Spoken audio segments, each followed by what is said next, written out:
शाहरुख खान और गौरी खान एक ऐसी जोड़ी जो लोगों के लिए एक मिसाल बनकर सामने आई। इनकी शादी को 34 साल हो चुके हैं। ये रिश्ता हमेशा से प्यार, विश्वास और धार्मिक सौहार्द की मिसाल रहा है। जहाँ शाहरुख मुस्लिम है, वही गौरी हिंदू परिवार से आती हैं। दोनों ने अपने अपने धर्मों को सम्मान दिया और एक ऐसी पारिवारिक संस्कृति गढ़ी जिसमें गणेश पूजा भी होती है और ईद भी पूरे जोश से मनाई जाती है।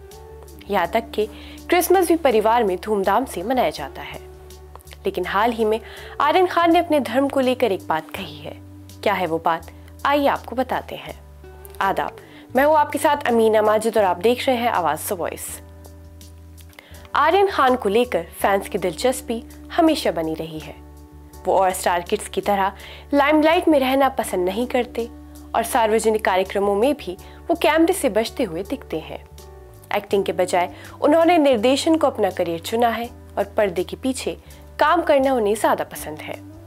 हाल ही में एक जगह आर्यन खान ने अपने आप को मुसलमान बताया है और अपने पिता शाहरुख के धर्म का पालन करने का फैसला किया है।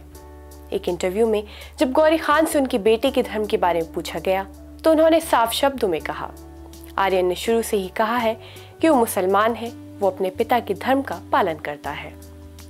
गौरी आगे कहती हैं, हम दोनों अपने अपने धर्मों का सम्मान करते हैं।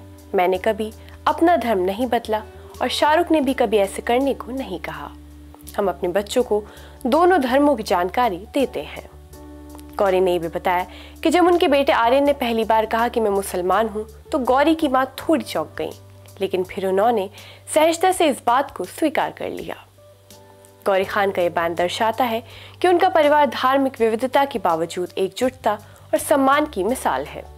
आर्यन का फैसला जहां उनकी व्यक्तिगत पहचान को दर्शाता है, वहां ये भी दिखाता है कि खान परिवार ने अपने बच्चों को सोचने, समझने और खुद के फैसले लेने की आज़ादी दी है। ये कहानी उस भारत की झलक भी देती है जहां प्यार और आपसी सम्मान धर्म की दीवारों से कहीं ऊपर होता है।